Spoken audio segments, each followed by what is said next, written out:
February 1933, the Reichstag building caught fire. Marius van der Lubbe, a young communist, was implicated in the arson. The Nazis used this as a way of getting Hindenburg to pass an emergency decree, which enabled Hitler to declare martial law and lock up some of his political opponents. Civil liberties were suspended. Communists and other political opponents were rounded up and sent to concentration camps. The following month, new Reichstag elections gave the Nazis 44% of the vote. However, this was still not a majority. Hitler could still not pass legislation through the Reichstag without the other political parties' consent. At the Kroll Opera House in March of 1933, the deputies of the Reichstag met whilst the Reichstag building was being reconstructed after the fire. The SA and the SS lined the outside of the building, intimidating the deputies as they entered. They called for an enabling act. Hitler wanted this legislation so that he could bypass the Reichstag and enact his laws without approval from other political parties. Otto Wels, the leader of the Social Democrats, gave an impassioned speech in defense of democracy and human rights. Hitler jumped up in response, giving a fiery speech demanding the passage of the Enabling Act for the good of Germany. He eventually prevailed despite the dissenting votes of the Social Democrats. He now had his Enabling Act, and as a result of this, Weimar parliamentary democracy effectively died that day. He no longer needed the approval of other political parties. He no longer had to pass any legislation through the Reichstag. He could instead make laws himself. This was crucial to the establishment of a dictatorship. Once Hitler had established political control, in the sense that he did not have to worry about the Reichstag, he was able to coordinate every aspect of German life. He was able to take over and control various different parts of German society. However, there were increasing problems in his own party. The SA were becoming more powerful and more difficult to manage. Their leader, Ernst Röhm, called for some form of second revolution where the Nazis would take a closer step towards a social revolution. This worried Hindenburg, and this worried the army, who feared that they would be swallowed up by this SA paramilitary organization. In the summer of 1934, egged on by Himmler, the head of the SS, Hitler decided to take action. On the night of June 30th, 1934, Hitler used the SS to round up leading members of the SA and execute 100 political opponents. He gained the thanks of Hindenburg and the army for removing the threat of the SA. And this was incredibly important because in August of 1934, Hindenburg died. The army now swore allegiance to Hitler, who declared himself Führer, ultimate leader and dictator of Germany. When the exam board asks questions about the establishment of a dictatorship, it is really, really important that you understand the chronology of events. So when the Reichstag fire happened, when the Enabling Act happened, etc., and how these things link together. You need to understand how Hitler removed various obstacles to his ultimate dictatorship in Germany, and you need to be able to weigh up the different factors that contributed to him being able to establish a dictatorship between 1933 and 1934. Historians have spoken about passive conformity in Germany.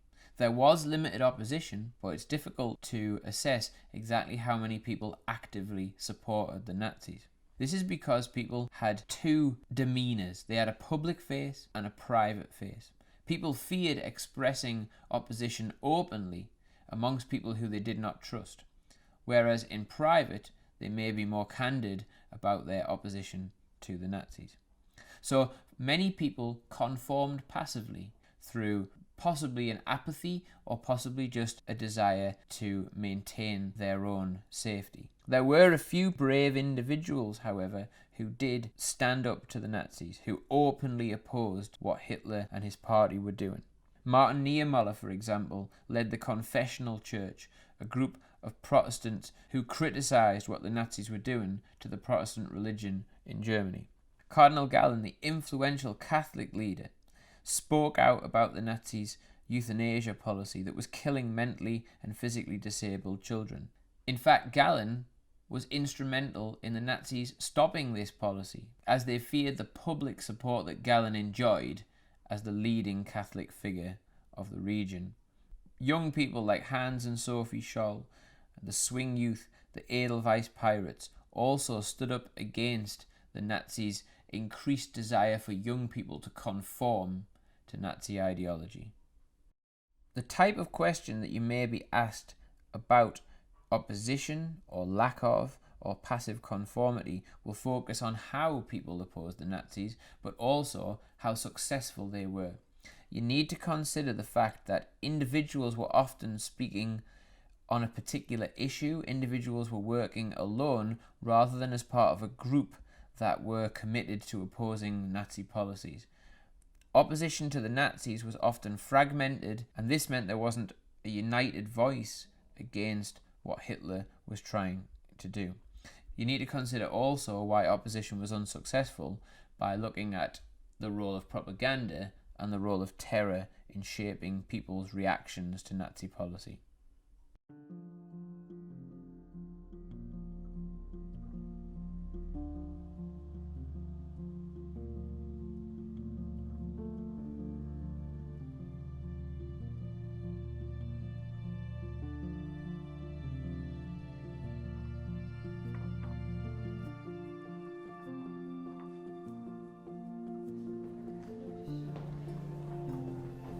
One of the ways that the Nazis tried to ensure that they had complete conformity from the German people was through propaganda.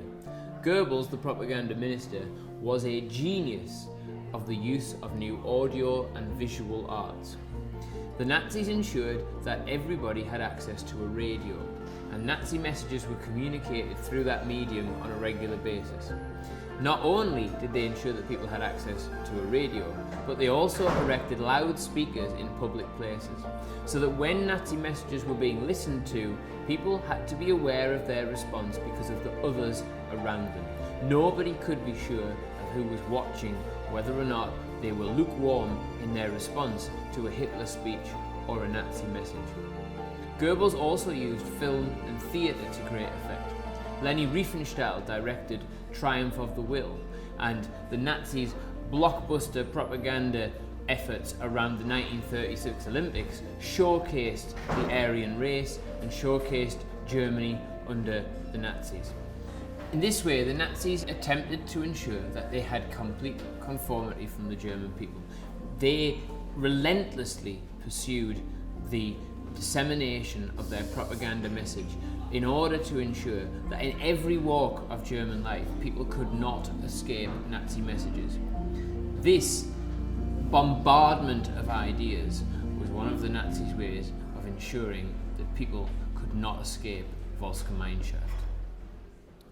The Nazis were also very, very skillful at using mass rallies and parades in order to spread their message among the German people. Remember, they did not want people to think of themselves as individuals, but as part of a mass movement. Do you really want to be the one person that does not salute in a crowd of tens of thousands? Goebbels was able to create an atmosphere in which Hitler arrived late, building a crowd's anticipation. He once described a rally at a sports arena in which he said the sports palace roared and raved in a delirium of unconsciousness. He wanted people to be outside of themselves during these sorts of rallies and not to be thinking as individuals in a critical way.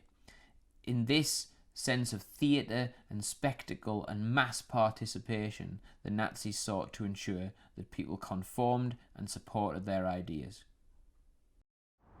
The other main method that the Nazis used to ensure conformity among ordinary Germans was terror. People feared the SA and the SS. They particularly feared the Gestapo, or the secret police. Nobody wanted to be reported to the Gestapo and end up in a concentration camp, or even worse, to be killed. New archival material suggests that terror, in fact, was not a top-down phenomenon. There were not enough members of the SS on every street corner to watch what Germans were doing. Terror, in fact, worked from below, as ordinary Germans denounced their fellow Germans to the Gestapo and manipulated the situation for their own benefit. In this way, the Nazis were able to spread fear among the population, and nobody dare reveal their true feelings or true ideas publicly. They had two faces, a private face and a public face. The main organisation that Hitler used to spread terror in Nazi Germany were the SS. Its power grew as the 1930s went on, till it was almost a state within a state. Its leader, Himmler, presided over all aspects of terror in Nazi Germany. People feared being sent to concentration camps like Dachau. People feared being denounced to the Gestapo. And it was this fear that Hitler used in combination with propaganda to ensure conformity among the German people. It's very, very important when you are revising propaganda and terror to think about how these two forces were used by the Nazis to ensure that people conformed. So you need to weigh up the relative importance of propaganda and terror. Was it fear that motivated people, or did they genuinely buy into the propaganda that was being spread by Goebbels? Think about how the Nazis controlled people.